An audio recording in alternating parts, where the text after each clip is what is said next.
Starting a new chapter, heredity and evolution. See, on the basis of our previous chapter, what have we learned? We have learned that reproduction is a process which give rise to living organisms of its own kind. Reproduction can be asexual or can be sexual, right? Meaning that every organism produces offsprings either through asexual reproduction or through sexual reproduction. It's quite clear.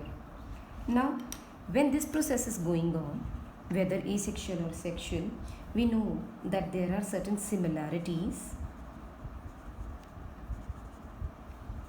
and differences,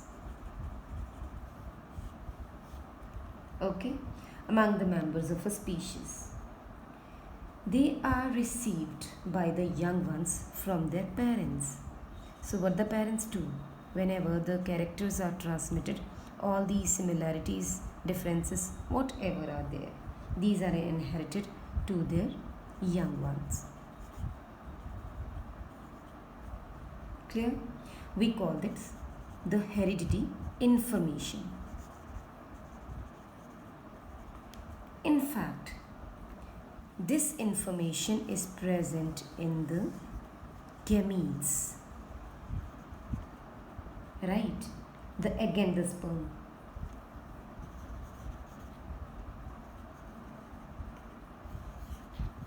Which undergo fusion and form a fertilized egg or the zygote. This zygote then develops into an organism of a particular type.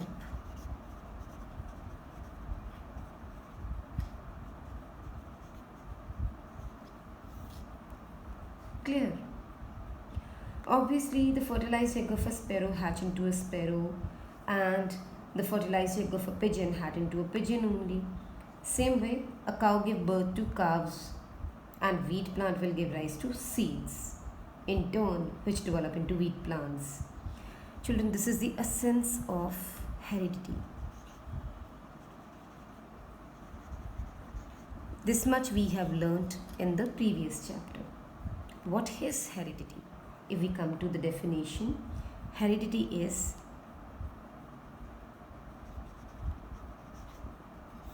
transmission of characters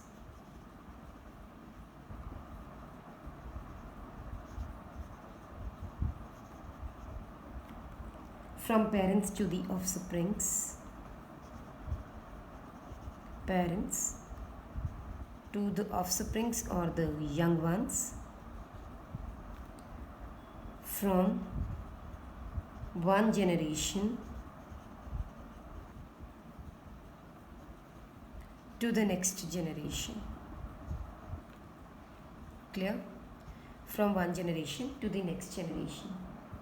Then what are variations?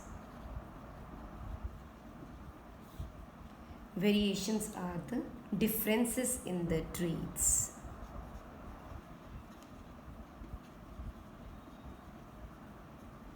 Differences in the traits shown by the individuals of a species or by the offsprings of the same parents. Shown by offsprings of the same parents. Can be individuals of a species, can be shown by the offsprings of the same parents. Variations, what you need to keep in mind is differences in the traits. Okay, and the study, the branch of biology which deals with or study the heredity and variation is known as genetics. This is called genetics. So when we use the word genetics, it means we are going to study the heredity and variations too, not only the heredity. not only the transmission of characters but the differences in the traits as well. This is called genetics. Clear? Now let's move to how the accumulation of variations take place in these living organisms. So what are we going to study first? Accumulation of variations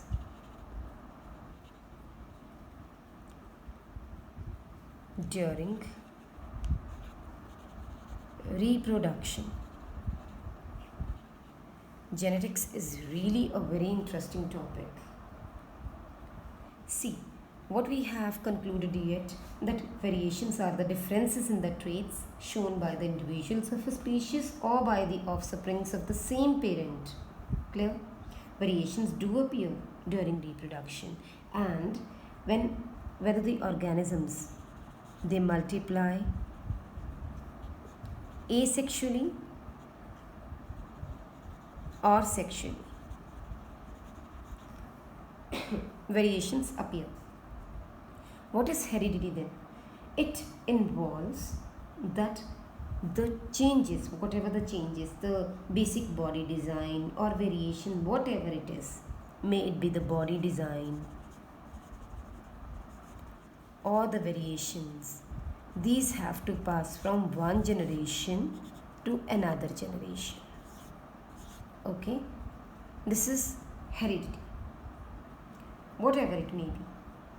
Then, but we know asexually reproducing organisms, they involve a single parent,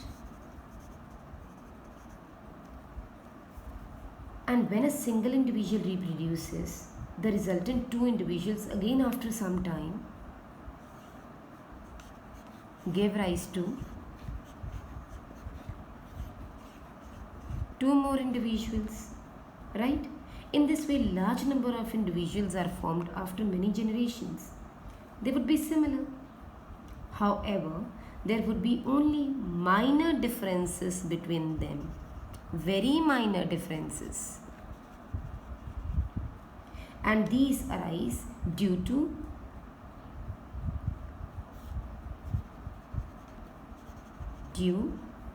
small inaccuracies in DNA copying.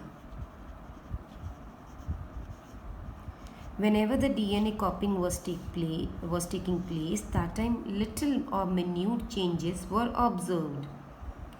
These changes or the differences were carried on, but since it is asexual reproduction, it shows very little diversity, right? It generates little diversity.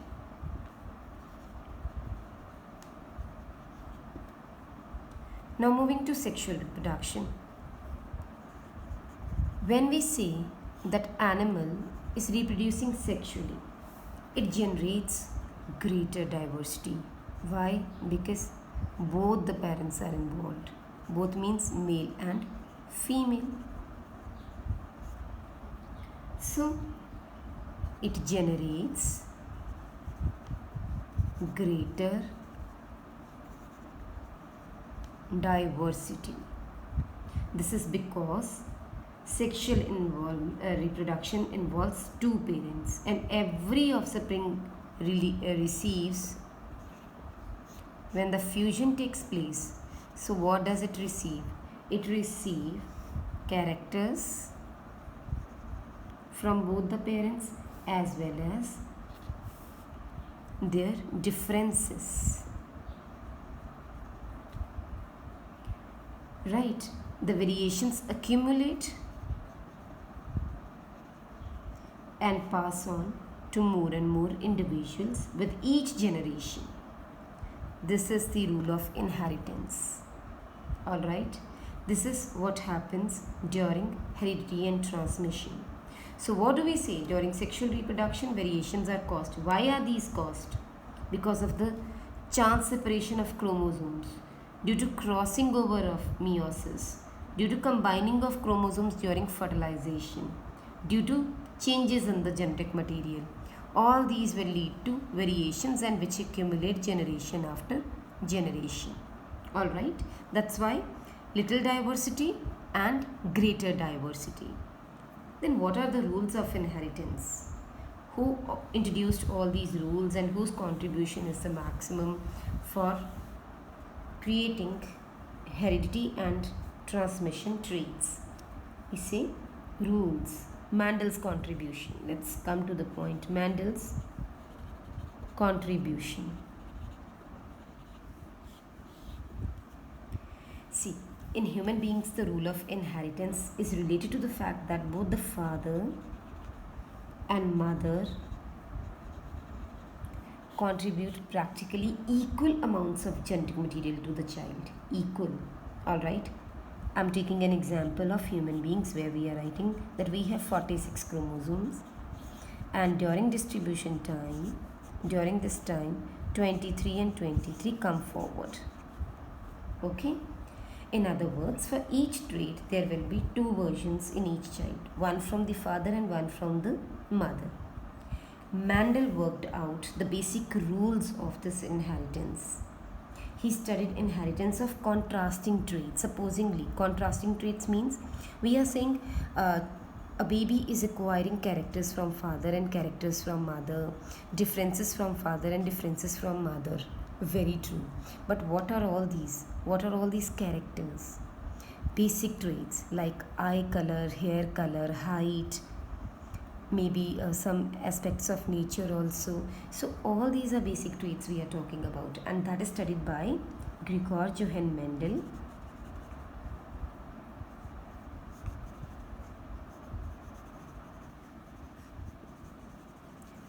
The one who is known as father of genetics. He studied all these traits, the inheritance of contrasting characters.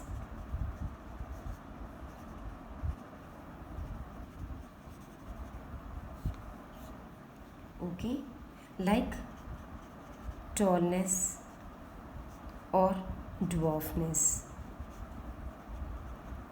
Then maybe the round seed and the wrinkled seed, because he did everything, or he studied this inheritance pattern by working on a garden pea plant. And the name is Pisum satirum. Pisum satirum, or the wild pea plant, the garden pea plant. He is the one who gave us all these inheritance of contrasting traits. Basically, he selected garden pea plant. Why? Because this plant was easy to grow. Secondly, it had short life cycle. So, he could easily study various number of generations. Third, it has distinct, easily detectable contrasting traits.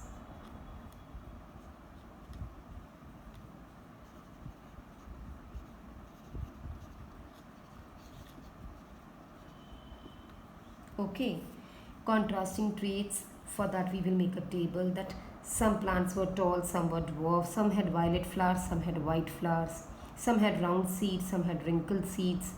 He in fact noted 7 pairs of such contrasting traits, right? And all the contrasting traits were existing in every generation because the plants had bisexual flowers and normally restored to self-pollination. So what happened? These traits were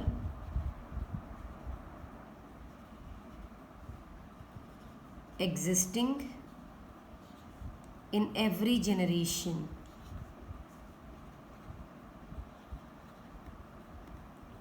Right? Then what is the next point he worked on? He found that in these plants, the ones which are bisexual plants,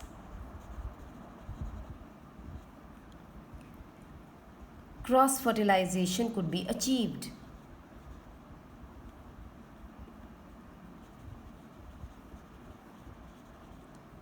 What is the purpose of doing cross fertilization?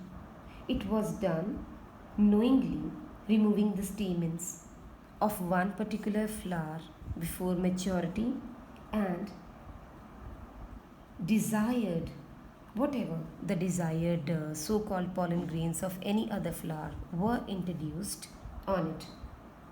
Knowingly this is done. This is called artificial cross fertilization procedure, which is done to ensure that whatever desired variety we want in a flower. So in this process, before maturity, the male plant is retrieved and the female plant is first covered, the female part is covered, and the desired pollen grains are dusted onto it, and later on here the formation of desired product is taking place. And another benefit point regarding this selection was each pea plant produced many seeds in one generation.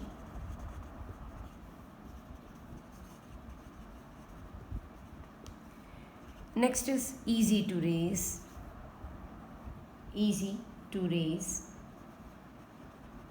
maintain, as well as handling. So these were certain points on the basis of which Mendel selected pea plant. Easy to grow, easy to handle, maintain, raise, then short life cycle, easily detectable contrasting variants, tall, dwarf. All the contrasting traits were existing in almost every generation. Then they can be artificially cross-fertilized to get the desired outcome. Then so many seeds are formed or produced in one generation. That's another basic point. I have used the word contrasting character. What does it mean? The character which appears in two opposite conditions. That is a contrasting character. Alright. And the 7 contrasting traits that were noted by Mendel in the garden pea plant were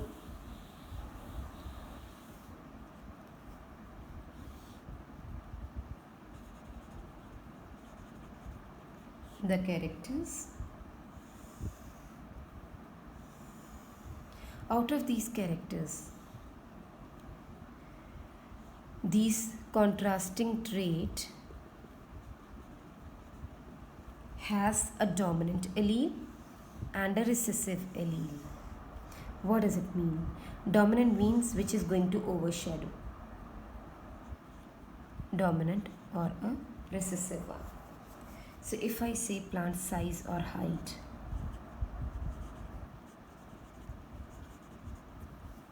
then for that, tall is dominant over dwarf or short. Number 2, position of flower.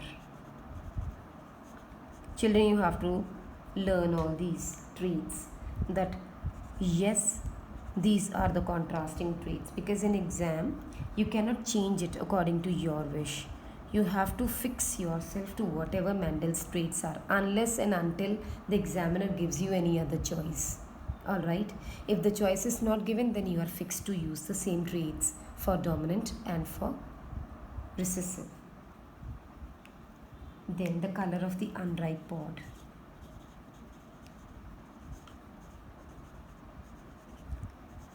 Pod in which the peas are located. It's green to yellow. Then shape of the pod.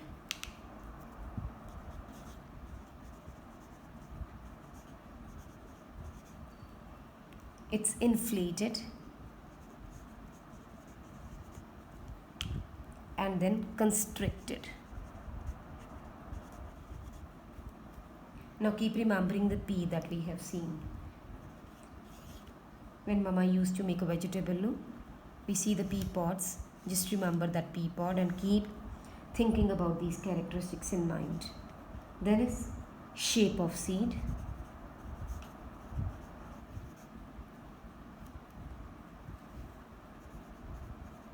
Round is dominant over wrinkled. Next is the color of the seed.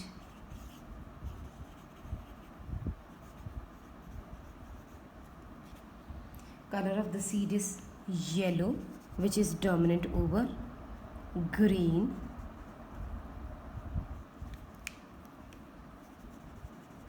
Here you have to keep in mind color of seed, this point, and the color of pod, this point. Please make sure you do not mix them. Okay. 7. The color of flower.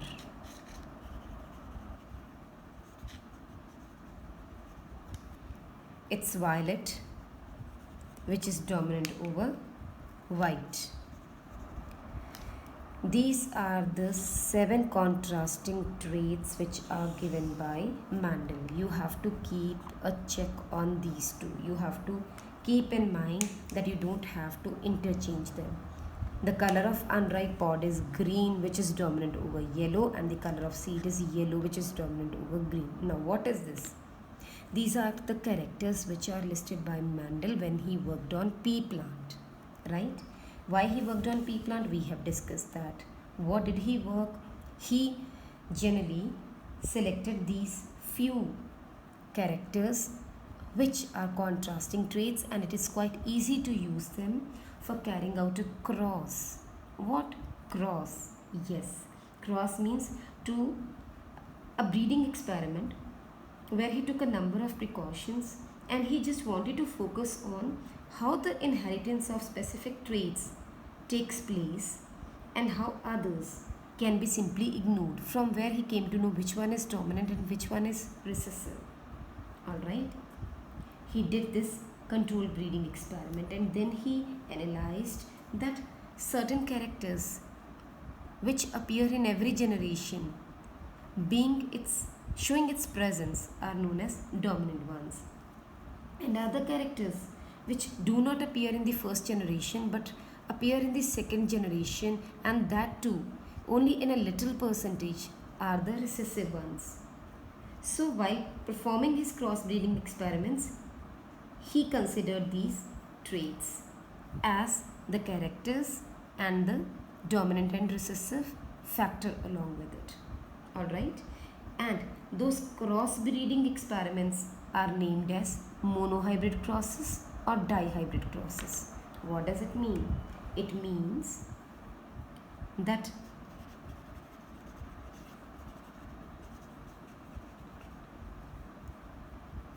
when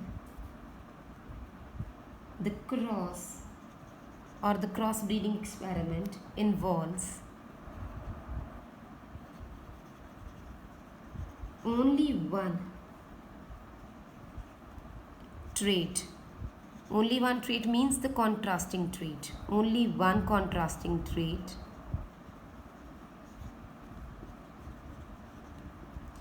Let's take an example. The height and tallness is to dwarf is the trait that is being chosen. This is known as monohybrid cross. And if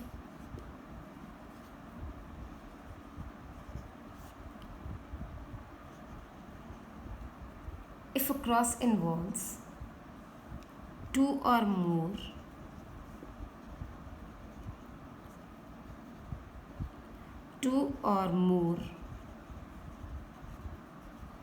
contrasting traits, first 2, then it is di, more if it is 3, then tri, and so on. Contrasting traits, so it is called dihybrid or a trihybrid cross. Now 2 means maybe, for an example, I am taking tall and dwarf along with the position of the flower, axial and terminal. Okay, I am choosing these two contrasting traits. then it is a dihybrid. If I'm choosing these three, it is a trihybrid. If I'm choosing only one, then this becomes the monohybrid. Alright, this is how the crosses were carried out. And for making a desired cross, the mature pollen grains were transferred to the stigma of the emaciated flower. Now let's carry out a simple experiment to see what is this.